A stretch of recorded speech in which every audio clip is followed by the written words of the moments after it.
Good morning, church. Today is September 3rd, 2021, and our open heavens for today says God's special abode and workshop.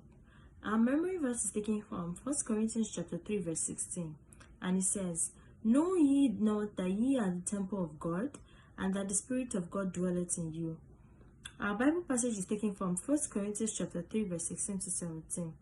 Verse 16, which says, Know ye not that ye are the temple of God, and that the Spirit of God dwelleth in you? Verse 17 says, If any man defile the temple of God, him shall God destroy, for the temple of God is holy, which temple ye are. Now to our message for today. Every child of God is meant to be a carrier of divine treasure. The Spirit of God does, in spite of our earthly form. All children of God have supernatural abilities.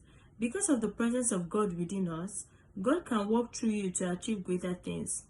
Never underestimate the fact that He can turn around the lives of individuals, families, towns, cities, and countries through you. Now, this is not about your physical, intellect, or wisdom, but about Jesus in you. No matter how little you may consider yourself, God can do really great things through you. John chapter 14, verse 12.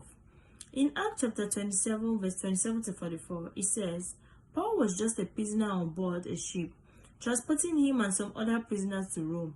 However, when a great storm arose and it seemed death was imminent, everyone aboard the ship turned to Paul for help.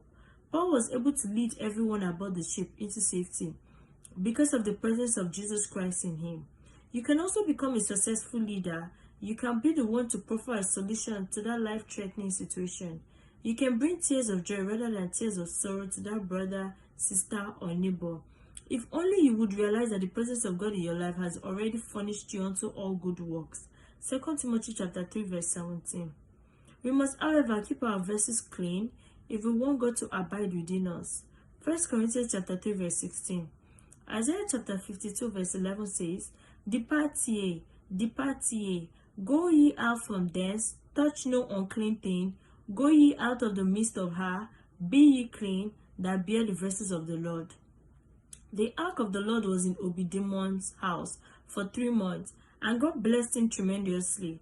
2 Samuel chapter 6, verse 10 to 11 says, Obed-Edom's house must have been spiritually clean for the ark of God to have brought him and his household blessings. Because the same ark caused the pandemic when it was brought into a land that was rife with idolatry. 1 Samuel chapter 5, verse 1 to 7. Jesus Christ has promised to dine with anyone that lets him into his or her heart. Revelation chapter 3, verse 20. And the life of such a person will be filled with wonders.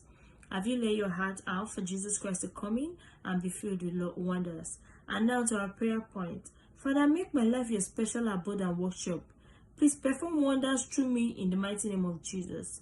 And I pray God will continue to perform wonders through us in the name of Jesus Christ. Have a good week. Thank you.